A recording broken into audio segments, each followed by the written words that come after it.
নমস্কার বন্ধুরা, welcome back to learn computer with Papon.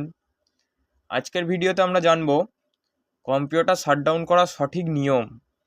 কারণ ভুলভাবে শাটডাউন করলে কম্পিউটার স্লো হতে পারে, ডাটা নষ্ট হতে পারে, এমনকি সিস্টেম ড্যামেজও হতে পারে। চলো শুরু করি।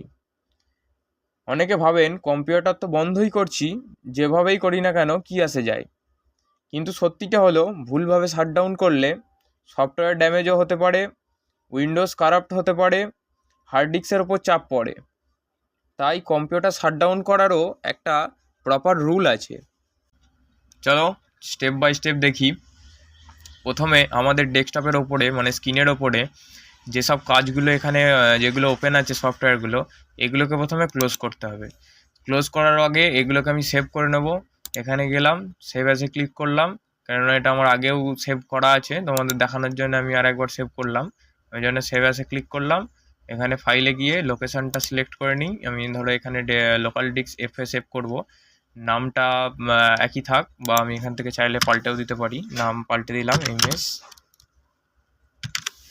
ওয়ার্ড দিয়ে দিলাম, তারপরে সেভ করে দিলাম। সেভ করার পর এখান থেকে এটাকে আমি ক্লোজ করে দেবো। তারপরে এক্সেলের এই সিটটাকেও সেভ অ্যাজ থেকে সেরকম একই প্রসেসে সেভ করে নেব। লোকেশানটা দিয়ে দিলাম, নামটা আমি আর চেঞ্জ করলাম না, সেভ করে দিলাম। তারপর এখানে ক্লোজ করে দিলাম। এরপরে এই যে আমার ব্রাউজারটা খোলা আছে, এটাকেও আমি ক্লোজ করে দিলাম।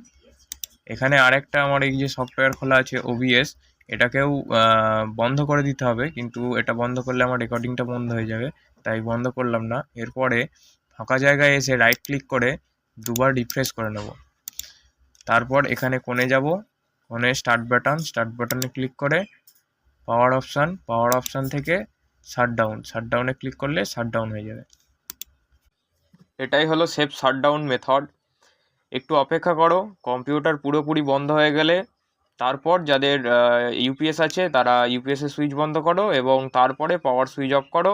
যে ভুলগুলো একদমই করা যাবে না, ডিরেক্ট সিপিইউর সুইচ বন্ধ করা, প্লাগ খুলে ফেলা, শাটডাউন চলাকালীন পাওয়ার কেটে দেওয়া, এই ভুলগুলোর জন্য কম্পিউটার হ্যাং, স্লো বা ডেড পর্যন্ত হয়ে যেতে পারে। ল্যাপটপ ব্যবহারকারীদের জন্য এক্সট্রা টিপ: শাটডাউন করার পর ল্যাপটপের ঢাকনা বন্ধ করো, তারপর চার্জ খোলো। ডাইরেক্ট ঢাকনা বন্ধ করে রেখে দিলে ব্যাটারি ও সিস্টেম দুটোরই ক্ষতি হতে পারে। আজকের ভিডিওতে আমরা শিখলাম কম্পিউটার শাটডাউন করার সঠিক নিয়ম, কোন ভুলগুলো করা যাবে না। এই ভিডিওটা যদি তোমার ভালো লাগে লাইক করো, শেয়ার করো। আরও কম্পিউটার এডুকেশনের ভিডিও পেতে লার্ন কম্পিউটার উইথ পাপুন চ্যানেলটাকে সাবস্ক্রাইব করো। Thanks for watching, see you in the next video.